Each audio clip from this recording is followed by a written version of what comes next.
In 1939, the aggressive Nazi regime had cast its shadow to the north, south, east and west, toppling countries like dominoes beneath the onslaught of its invincible military machine.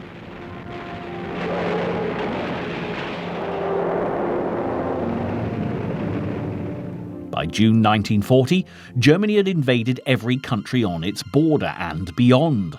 And as Hitler marched victoriously into Paris, there was only one thorn left in his side: Great Britain.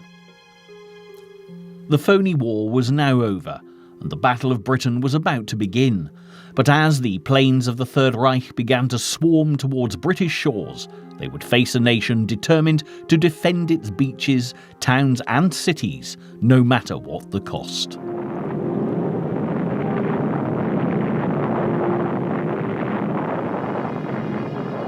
Adolf Hitler now faced the stubborn resolve of Winston Churchill, and the tides of war were about to change. The story of the soldiers and civilians, men and women, who fought to defend their island and battle against a regime that threatened freedom and democracy in Europe, is the turning point in a war that seemed impossible to win. But the extraordinary bravery of so many in these dark days, when Britain stood alone against Nazi Germany, ultimately saved not only the United Kingdom, but entire continents from the unstoppable force of Hitler and the Third Reich. The Battle of Britain and the Blitz are now recalled with national pride as a time of solidarity, union and courage, when the words of one man inspired millions to stand up to the terror of Hitler. Although always a controversial personality, there's no doubt that as Winston Churchill came to power as Prime Minister in 1940, he was the driving force behind Britain's battle with Nazi Germany, and is now one of the most important figures of our modern age, embodying perfectly the image of British glory and honour. He was well past retirement age in his mid-60s by the time he found himself at the helm of British politics with his wartime coalition government. But his journey to the pinnacle of his career in the House of Commons had been a colourful one, filled with adventures, and this intriguing programme will begin by exploring his early life, to discover a little more about the man who played such a vital, larger-than-life role in the Second World War. Born in 1874 to Lord Randolph Spencer Churchill and his beautiful American socialite wife Jennie Jerome, Winston was descended from one of the greatest military commanders in British history, Lord John Churchill, who had crushed the forces of Louis XIV at the Battle of Blenheim in 1704. Sadly, though, the family despaired of Winston, a hyperactive and rebellious boy who struggled academically despite the expensive Harrow education he'd been given, and was a disappointment to his ambitious father.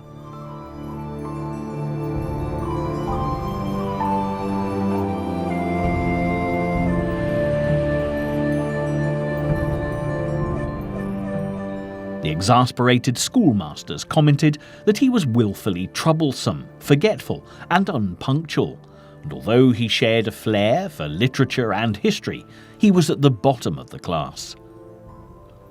Churchill later described Harrow as a sombre grey patch upon the chart of my journey.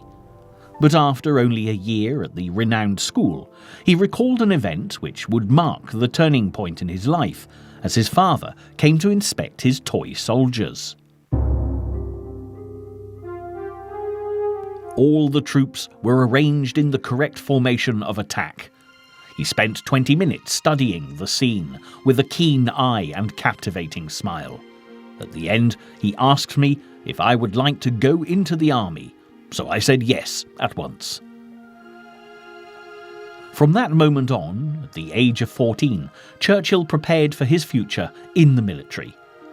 On entering Sandhurst Military Academy, Winston began to shine and passed his exams with flying colours. His talent for English also served him well, and from the moment he left Sandhurst, whether serving as a soldier with the Royal Hussars or as a war reporter, wherever there was a conflict, young Churchill could be found. Between 1895 and 1900, Churchill was involved in action from Cuba to the Sudan, India to South Africa, and would always crave adventure. In fact, to his delight, he came under fire for his 21st birthday while reporting on the Spanish-American conflict.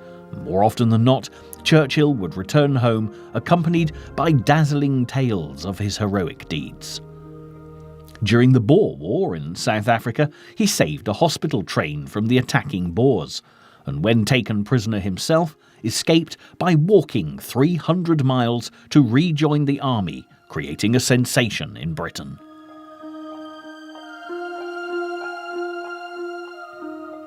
Winston began a lifelong habit of making the news rather than reporting it, and when, at 26 years of age, he stepped into the House of Commons to join the Conservative Party in 1902, he had already made an impressive name for himself. Perhaps inconsistent with his political allegiances, Churchill soon fell beneath the spell of the charismatic Lloyd George and the Liberal Party, and left the Conservatives 2 years later.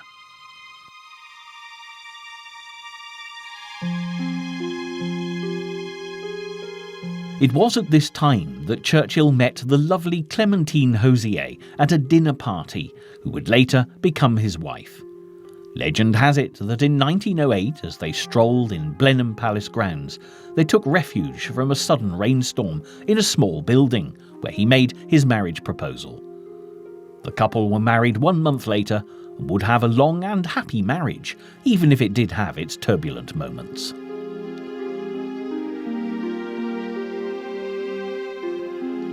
This was, in fact, an age of turbulence for many women in Britain, and as the suffragettes marched through the country demanding the right to vote, Churchill was caught up in the conflict. In Bristol, one of the bold ladies attacked the politician with a dog whip, and although he weathered the storm, the policeman who had disarmed the suffragette handed the whip to Mrs. Churchill, making for an interesting memento. Despite such close shaves, Winston couldn't resist the slightest hint of excitement, and during the siege of Sydney Street in 1911, while serving as Home Secretary, he made a controversial visit to the scene of the dangerous gunfight in the East End. When the former Prime Minister, Arthur Balfour, caught sight of a photograph of Winston, a lone figure amongst the police and soldiers, he barked, "What was the right honourable gentleman doing there?"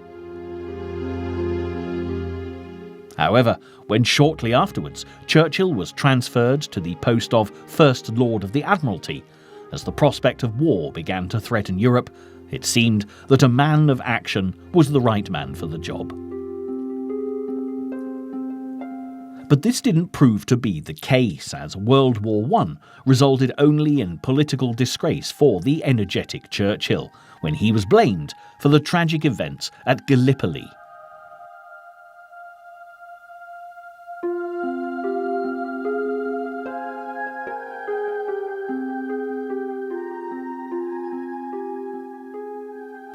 In late November 1914, Churchill put forward a plan for a naval attack on the Dardanelles, a narrow strait separating Europe and the Gallipoli Peninsula from mainland Asia, where the ancient Trojan Wars were once fought. The objective was to secure a sea route to Russia by capturing Constantinople, but the venture failed miserably. The naval attack was a disaster, and as the Australian and New Zealand volunteers, the Anzacs, gathered ready to invade by foot, valuable time was lost waiting for more British troops to arrive.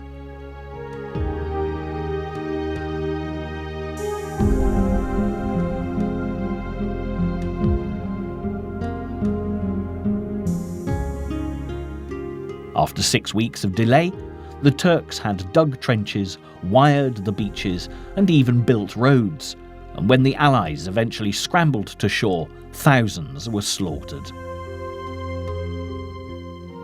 Back in Britain, the blame was firmly placed on Churchill's shoulders, who left the War Cabinet in disgrace, while the Liberal government, led by Asquith, collapsed and a coalition with the Conservatives was formed under Lloyd George.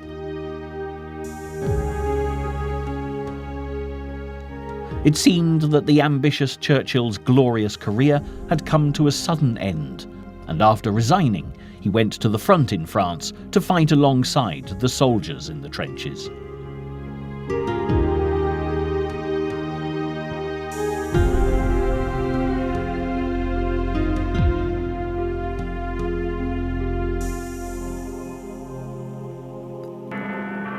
When 1918 finally saw the Great War come to an end at the 11th hour of the 11th day of the 11th month, back in Britain, Churchill recorded the scene. The bells of London began to clash. I could see that Trafalgar Square was swarming. Flags appeared as if by magic.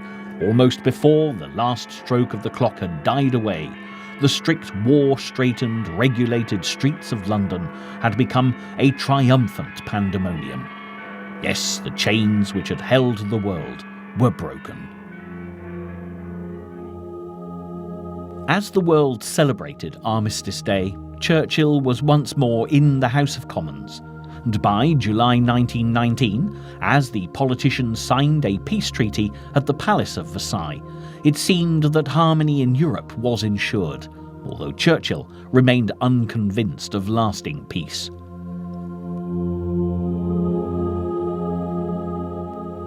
By 1922, Winston Churchill had moved to Chartwell in Kent with his wife and 4 children, which would remain the family home for the rest of his life.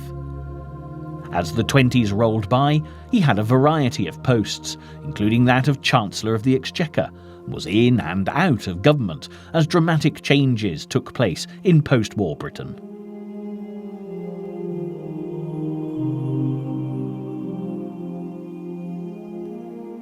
The suffragettes finally made a breakthrough with their demands, and along with shorter hair and considerably shorter dresses, women were now allowed the vote.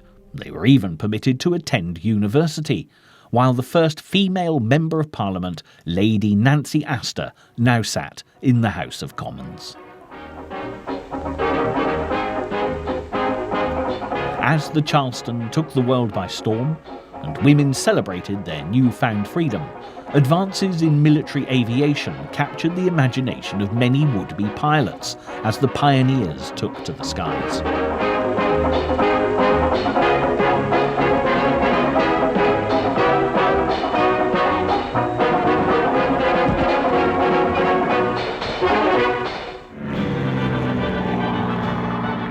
As lighter and faster planes were tested and perfected, the battle for air supremacy reached ever greater heights.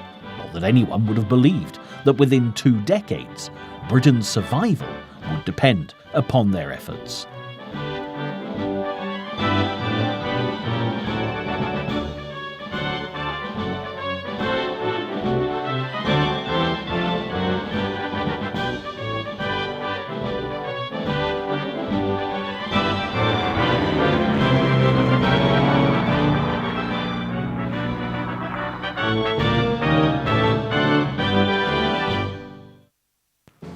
Despite the rejoicing and years of peace, however, in the eastern corner of Europe, the rickety foundations of the Weimar Republic, which had replaced Germany's disgraced monarchy, creaked and shuddered beneath the growing pressure of a new and aggressive Nazi movement.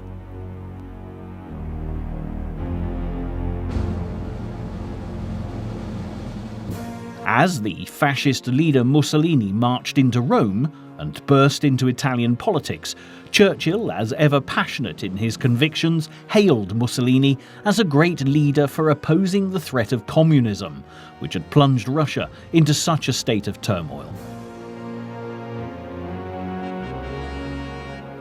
But Churchill was quick to change his mind when Mussolini showed his true colours. Also, he supported Japan's actions in 1931 when they invaded Manchuria, and began the war with the Republic of China, saying, "I hope we shall try in England to understand the position of Japan, an ancient state. On the one side they have the dark menace of Soviet Russia, on the other the chaos of China." Similarly, he saw Franco's grip on Spain, a country in the midst of the turmoil of civil war, as an admirable stand against communism. However, the fact that Churchill was never afraid to change his position when his thinking was later proved incorrect is part of what made him such a remarkable leader, something Great Britain had never been more in need of.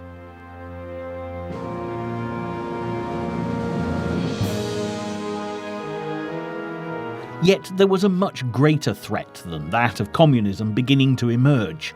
In 1933, Adolf Hitler was made Chancellor of Germany, and as the ailing German president Hindenburg died just months later, Hitler swiftly stepped into his shoes, instigating the reign of the Third Reich. As the Nazi Party set about rebuilding the army Germany had lost after the restrictions laid down in the Treaty of Versailles, the British government seemed oblivious to the ominous menace gaining ground across Europe, finding itself more concerned with problems closer to home. In 1936, the country had mourned the death of King George V, and the nation was rapidly plunged into an unexpected crisis when his successor, King Edward VIII, summoned Prime Minister Baldwin to Buckingham Palace and announced his plans to marry his mistress, Wallis Simpson. The American divorcee was an unsuitable candidate for the role of Queen, and the government insisted that the king choose either the throne or the woman he loved. Winston Churchill was one of the few who expressed support for the king and his dilemma, but by now Churchill's comments held little weight in the Commons, and he was literally shouted out of Parliament. On the 10th of December 1936, Edward VIII abdicated and left for a life in exile to marry Mrs. Simpson, and was succeeded by his brother, George VI.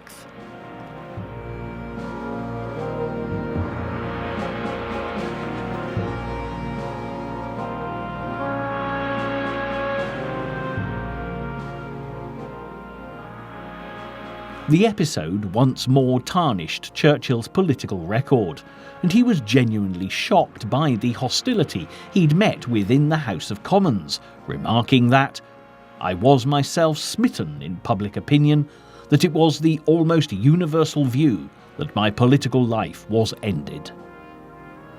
The outspoken Churchill had perhaps been too quick again to express himself, and as the former king and his new wife travelled around Europe and fraternised with the enemy in Germany, he remained a lone figure on the back benches, struggling to highlight the dangers arising from Hitler's new regime.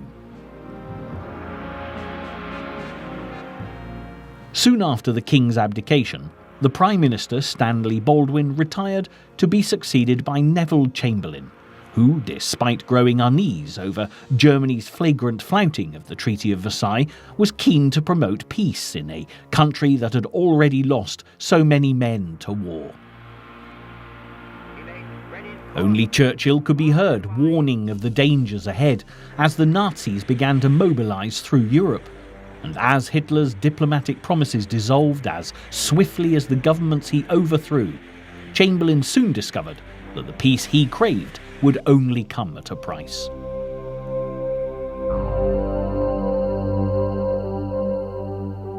As the Nazis occupied the Rhineland, annexed Austria, and stood poised to advance into Czechoslovakia, the British Prime Minister met Hitler in Munich to negotiate a peace treaty.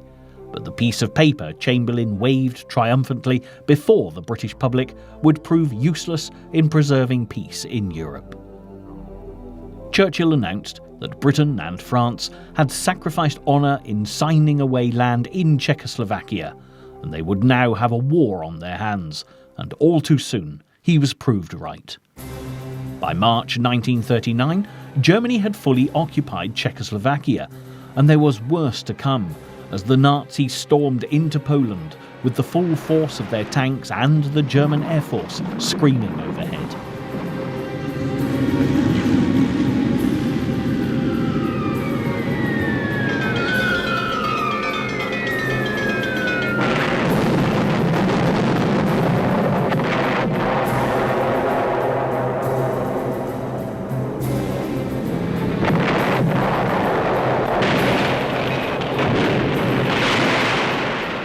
September the 3rd, 1939, Britain had no choice but to declare war, while millions of children were evacuated from the cities to the safety of the countryside to await the predicted Armageddon. The nation desperately needed Winston Churchill, and reluctantly, Chamberlain appointed him First Lord of the Admiralty, amongst great celebration from the Navy, who rejoiced, "Winston is back." As Churchill solemnly accepted the role for the second time in his career, he spoke of the fight now facing the British people. "Outside, the storms of war may blow, and the lands may be lashed with the fury of its gales, but in our own hearts, this Sunday morning, there is peace. Our hands may be active, but our consciences are at rest. This is not a question of fighting for Danzig or fighting for Poland. We are fighting to save the whole world from the pestilence of Nazi tyranny." Even so, in the year that followed, this period of time would become widely known as the Phoney War, while the British watched mainland Europe slowly disintegrate before them. Chamberlain hesitated in sending assistance to Poland, and the nation soon fell in the wake of Hitler's merciless onslaught. They watched Stalin defeat the courageous Finns, and as the Nazis advanced through Denmark and Norway, there was much disappointment among the British with the government's failure to act. Chamberlain continued his desperate attempts to find a peaceful alternative to war. But as Hitler offered a thorny olive branch to the island nation, the Prime Minister's popularity had diminished considerably. After a year of disastrous attempts to halt the approaching Nazi forces, it was obvious this was not the time or the place for a peace-loving politician. There seemed only one man capable of standing firm against Hitler's advances.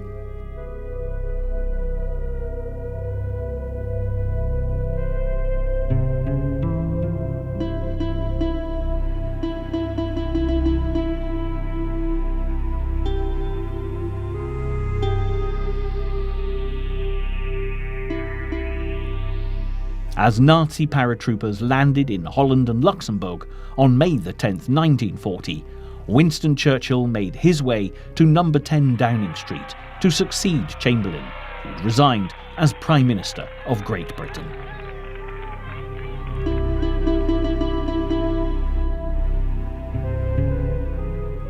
While Europe fought the Nazis, the words he spoke at the House of Commons on that day, which were heard by millions nationwide, still live on in the memories of all those who lived through the Second World War. "I have nothing to offer but blood, toil, tears and sweat.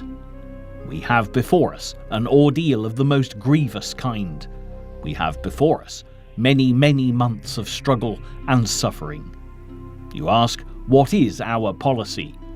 I say it is to wage war by land, sea and air, war with all our might and with all the strength God has given us, and to wage war against a monstrous tyranny never surpassed in the dark and lamentable catalogue of human crime. That is our policy." Just 3 days later, Rotterdam was bombed to the ground as the Dutch continued to resist the Nazi invasion. 1 square mile of the city was completely levelled, and nearly 1,000 people were killed, invoking strong anti-German patriotism among the British.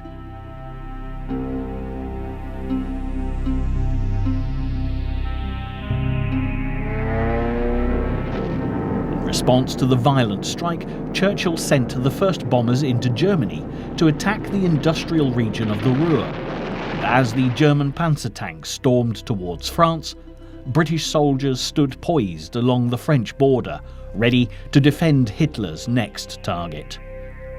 The might of the Nazi military machine was not easy to halt, however, and as the Allies were separated by an ingenious battle plan employed by the Nazis, which cut the armies into two, thousands of men became trapped on the beaches of Dunkirk in northern France.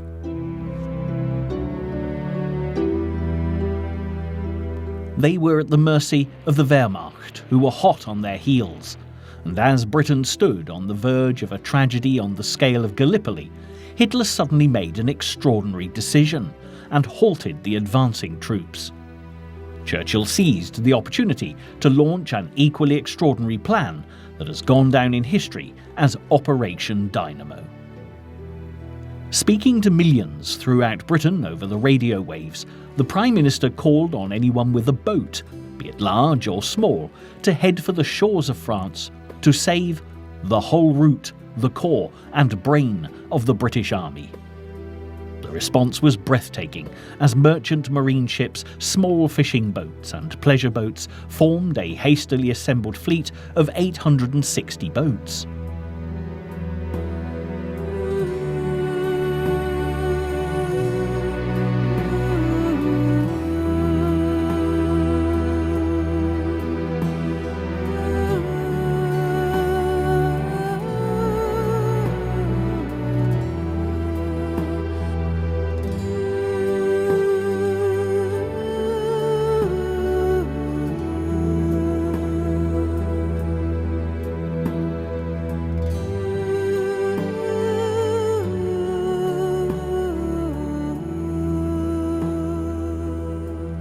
Managed to save over 300,000 men, hailed by Churchill as a miracle of deliverance, which was celebrated throughout the country.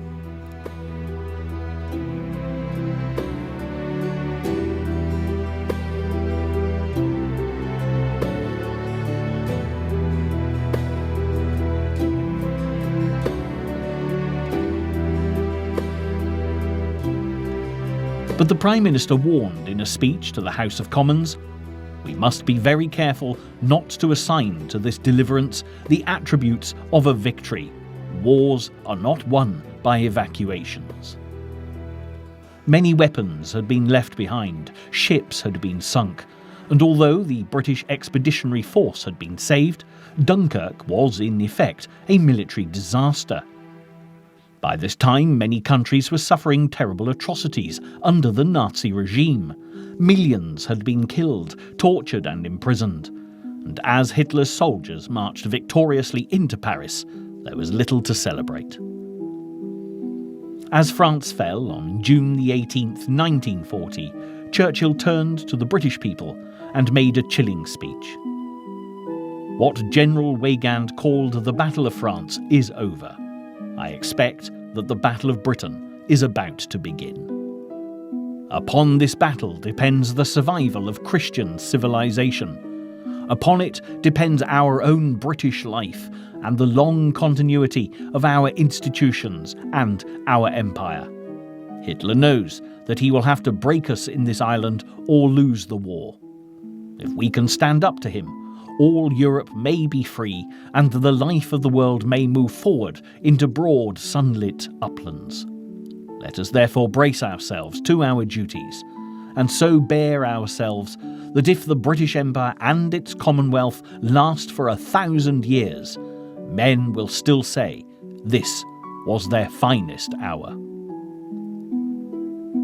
As Hitler glared across the Channel at the island nation still stubbornly refusing to negotiate with Germany, Churchill had not been mistaken.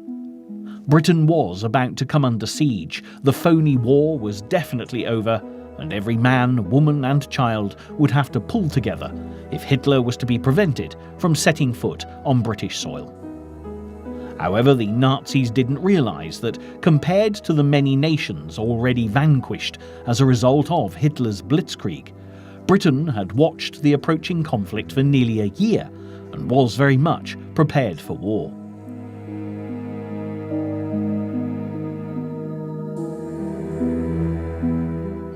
With France now lost, the British began to take action. Barrage balloons were put up, the factories stepped up production, and as more and more men poured into the army, women took their place in the factories, manned the farms, and even joined the Women's Voluntary Defence Corps. Local defence volunteers exercised on the beaches and prowled the Thames on the lookout for Nazis, and were supplied with any weapons that could be found, which even included guns from military museums and cutlasses and dusty old rifles from Lord Nelson's day. Australians poured into the country, as well as soldiers and airmen from Poland and other nations under Nazi occupation. Children who had returned home during the phony war of 1939 were evacuated once more, and as women gave up their aluminium pots and pans for the war effort, the battle cries of Prime Minister Churchill filled them with courage for the fight ahead. Even though large tracts of Europe and many old and famous states have fallen or may fall into the grip of the Gestapo and all the odious apparatus of Nazi rule, we shall not flag or fail. We shall go on to the end. We shall fight in France. We shall fight on the seas and oceans. We shall fight with growing confidence and growing strength in the air. We shall defend our island, whatever the cost may be. We shall fight on the beaches. We shall fight on the landing grounds. We shall fight in the fields and in the streets. We shall fight in the hills. We shall never surrender.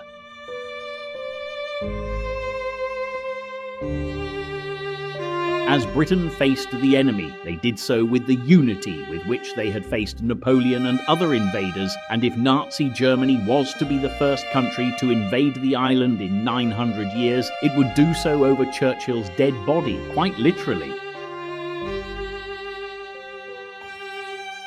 When the British Secretary of State for Foreign Affairs Viscount Halifax suggested Churchill moved the government to Canada for the duration of the war, he replied that if the Germans invaded, he would take a rifle, pointing out that he was not a bad shot, and put himself in the pillbox at the end of Downing Street and shoot until he had no more ammunition. And with the benefit of hindsight, we know that he meant it.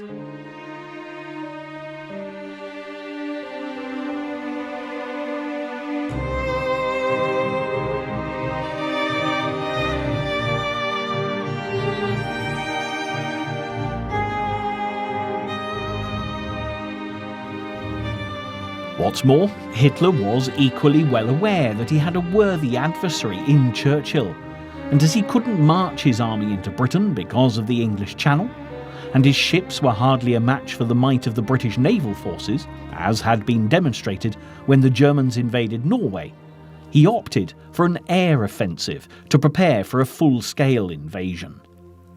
In July 1940, he issued Directive No. 16, Operation Sea Lion, which announced his plans to bring Britain to its knees within a month.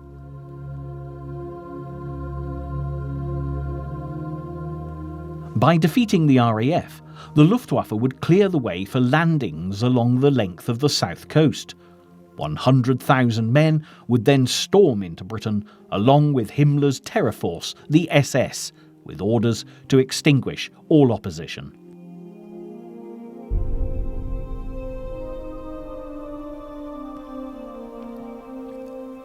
As London was wrapped in barbed wire only days before the Battle of Britain began on July the 4th, Churchill had a difficult decision to make.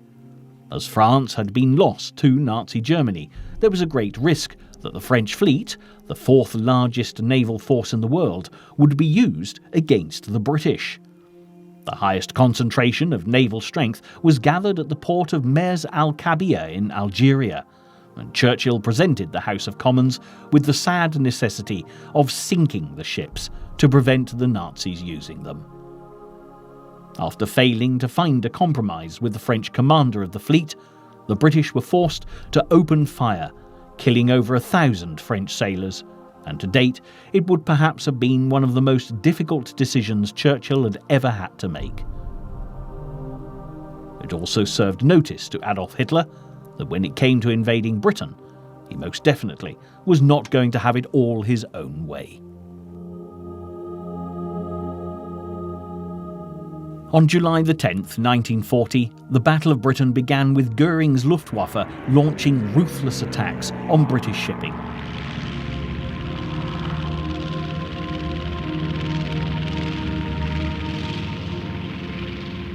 Wave after wave of fighter-escorted bombers headed for the ships and harbours of southern England.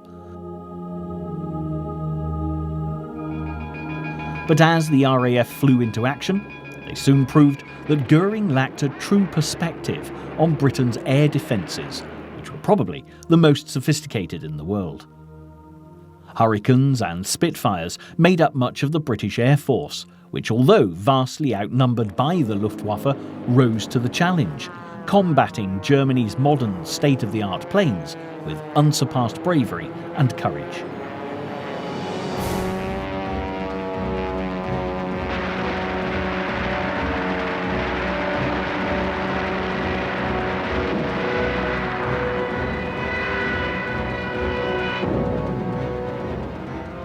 Farm boys, doctors, factory workers, bank clerks and shop assistants, alongside hundreds of other young men with ordinary jobs, little training and virtually no combat experience, faced the rigorously trained and experienced might of the Luftwaffe and took on the role of David against Hitler's Goliath. The Royal Air Force also had the advantage of revolutionary, top-secret technology that later became known as radar, which gave controllers early warning of Luftwaffe raids and was highly underrated by the Germans. As the great towers scoured the skies along the coast and out to sea, further inland, the British Observer Corps peered heavenward day and night, ready to phone control command as soon as an aircraft came into view. Both the Observer Corps and radar provided an invaluable part of Britain's defence, as the controllers who watched the tables 24 hours a day would send out warnings to the nearest fighter bases as enemy planes came within sight, and they in turn would be ready to fly into action. The Luftwaffe soon began to wonder why the Spitfires and Hurricanes were always waiting for them, but it seemed that German intelligence had its flaws.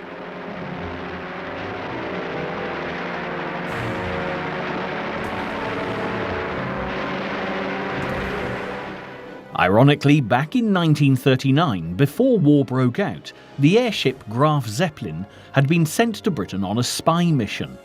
The British radar operators saw the largest echo they'd ever witnessed appear on their screens as the vast airship flew up and down the east coast, packed with listening equipment to detect whether radar transmissions were in operation.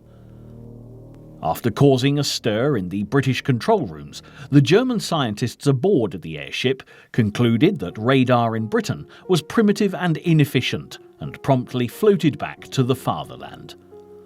This is far from being the only unexplained notion of German spies, as they also believed the Boy Scout movement to be an arm of the British intelligence service. Along with radar, there was another invaluable source of information for the British war effort.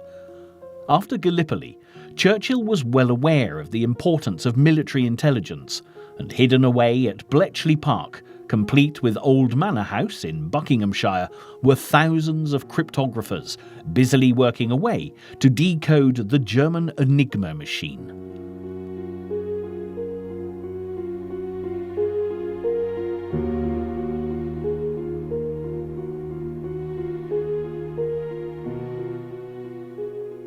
After the fall of Poland, the Polish cryptographers had shared their Enigma work with the French and British, which had led to a major breakthrough, and the project, codenamed Ultra, would have an enormous influence on the Battle of Britain, providing early warnings of enemy planes.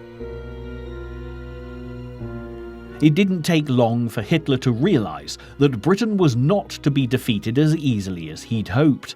By the end of July, the Luftwaffe had lost 286 aircraft, compared to the RAF's 150.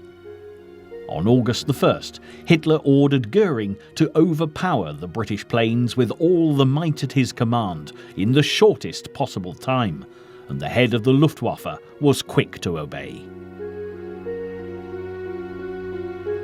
The destruction and damage to the airfields brought the RAF to the brink of defeat, and with the British pilots exhausted, having no choice but to fly day and night, a Nazi victory seemed dangerously close.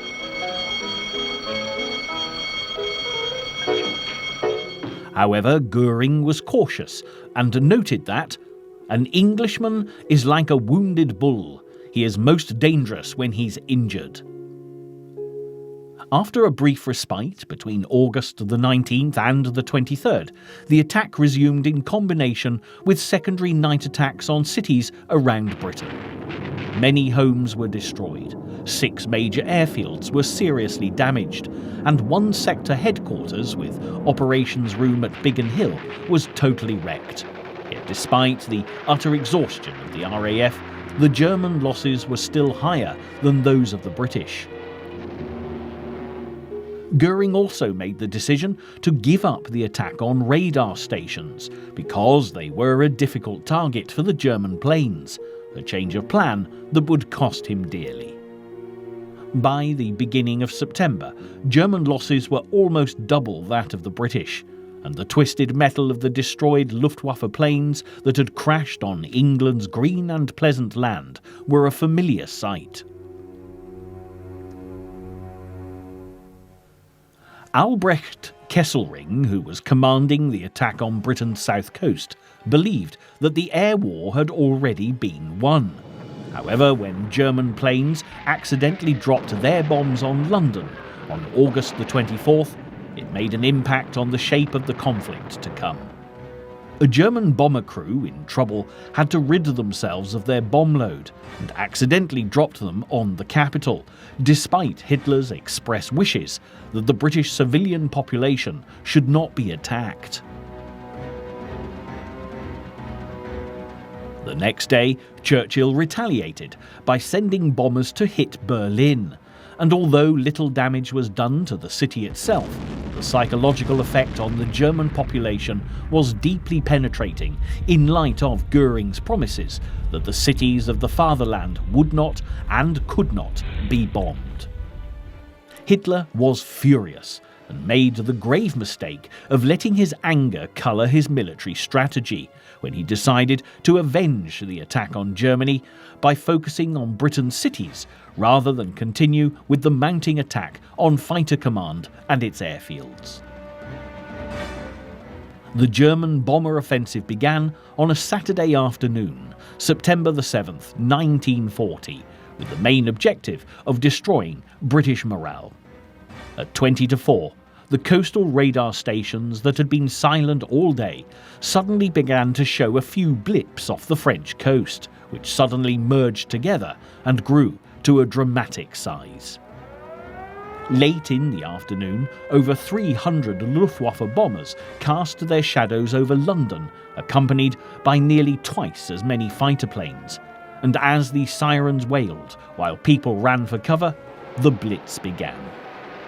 Bombs screamed through the sky, destroying everything in their path, and on the ground, London crumbled beneath the onslaught. Eyewitnesses working in city offices described a thick blanket of black bombers 2 miles wide, following the Thames. There was nothing they could do except return to their work and pray like mad, and they talked of a deafening sound while the building shook as dust from the walls and ceilings enveloped their tasks. Meanwhile, in the skies, the RAF were faced with an enormous task, and again the words of another eyewitness, this time a squadron leader, paint a vivid picture. The sky became a seething cauldron of aeroplanes, swooping and swerving in and out of the vapour trails. A hurricane on fire spun out of control ahead of me. Everyone was shouting at once, and the earphones became filled with a meaningless cacophony of jumbled noises.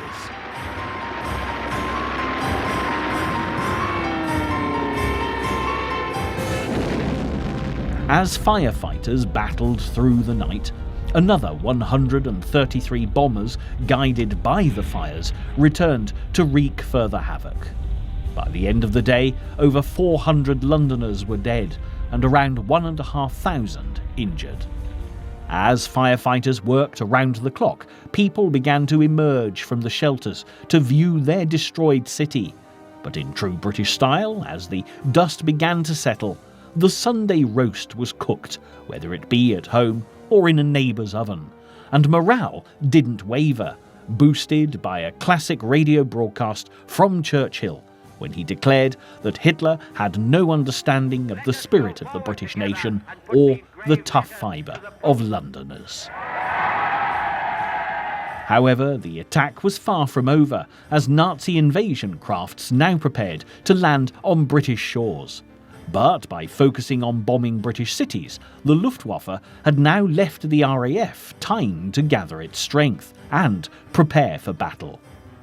The bombing of London continued for 57 consecutive nights, but while it caused devastation in the city, it meant that the grinding pressure was taken off the RAF. Recovering from the losses incurred from the bombardment of the previous months, the airmen flew into action with a newfound energy and strength.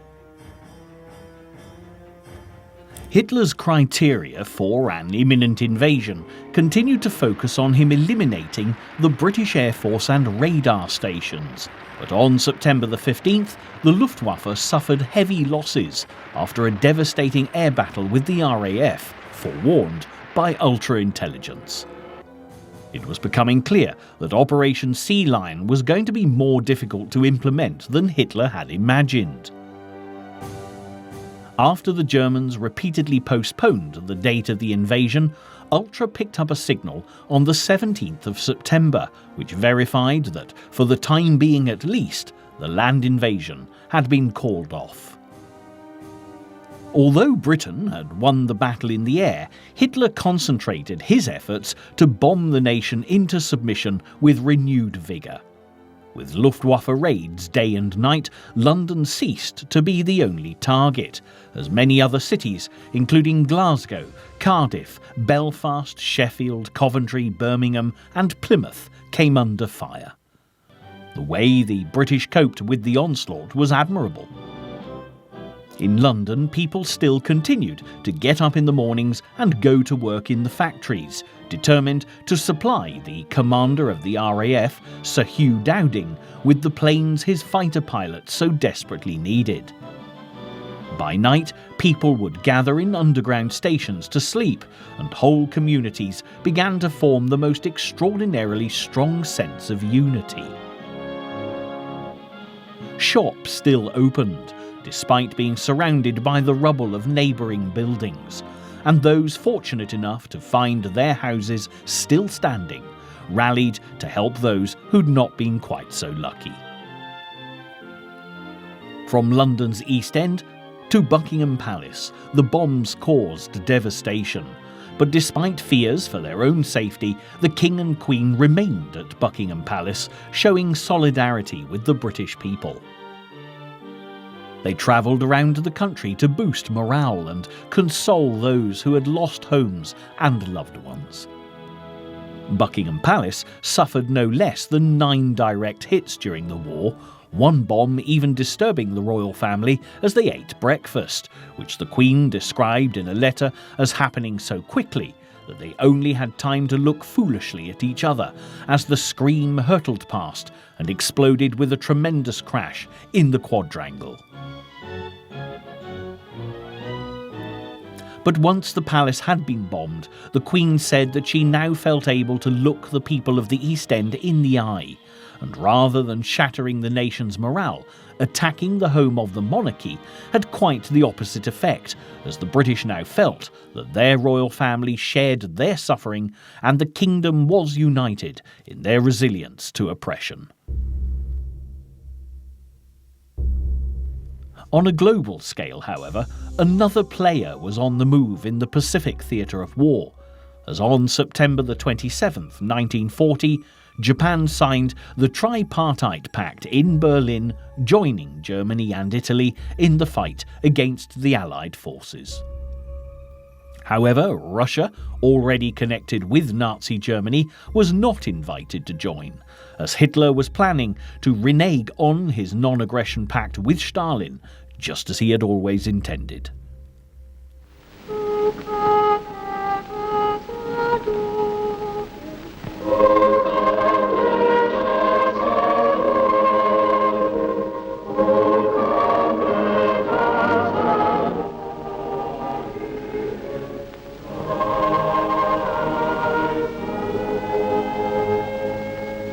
As 1940 drew to a close, Christmas was one that the British would never forget, as they gathered in the underground stations and shelters as Hitler's bombs shuddered and shook the city above. On December the 30th, 22,000 firebombs were dropped on the capital, but the magnificent St. Paul's Cathedral stood defiant through the smoke and flames, a beacon of hope and a symbol of the city and the nation that refused to bow to the Nazi onslaught.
The spirit of the British people, led by Winston Churchill, was proving to be unbreakable, and as another year at war got underway, even Hitler realised that his attempt to destroy the nation's morale had failed.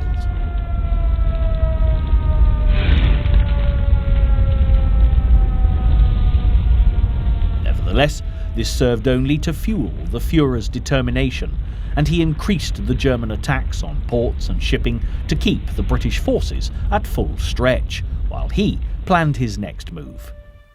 By now, still fighting on alone, Britain was in desperate need of support, and finally the Americans took action, although still not committing themselves to enter the war. On March the 11th, 1941, President Roosevelt signed a Lend-Lease bill, which would provide Great Britain with all the vital supplies they needed to continue fighting against Hitler. While the British had the advantage of a stretch of water between them and the Nazi invasion force, mainland Europe could offer little resistance, as Hitler's troops stormed through Yugoslavia and marched into Greece. But the English Channel could not stop the Luftwaffe bombers, and on May the 10th, 1941, London faced its most terrifying attack, which damaged many important buildings, including the British Museum, the Houses of Parliament, and St James's Palace, resulting in the heaviest casualties to date, with 3,000 killed or injured. 6 days later, 111 bombers attacked Birmingham, but as the smoke cleared on yet another scene of devastation, it marked a point in the history of the war that would see Hitler make what would prove to be a huge tactical error, turning his attention to Russia and opening up an Eastern Front. As Hitler put Operation Barbarossa into action, he believed that Russia would quickly fall, which would, he hoped, in turn isolate Winston Churchill and the British even further. But yet again, he had underestimated the enemy on two counts. Firstly, Russia was a huge expanse of land to occupy, and Stalin's Red Army were prepared to fight to the last man to defend their homeland, And secondly, Winston Churchill was far too pragmatic to miss the chance of recruiting the Russians to the Allied cause, offering Stalin all the technical and economic assistance needed to resist Hitler's advances. Whatever had happened in the past, Churchill put to one side, and although it would never be an easy alliance between the two leaders, it would nevertheless be pivotal in holding Hitler at bay until the Americans joined the Allies at the end of the year. The battle for Britain was far from over, but things were beginning to improve for the Allied war effort. As Winston Churchill saluted the efforts of the RAF, claiming that never in the field of human conflict was so much owed by so many to so few, the events that were about to unfold would stretch far beyond the shores of Great Britain in the continued fight for freedom against tyranny.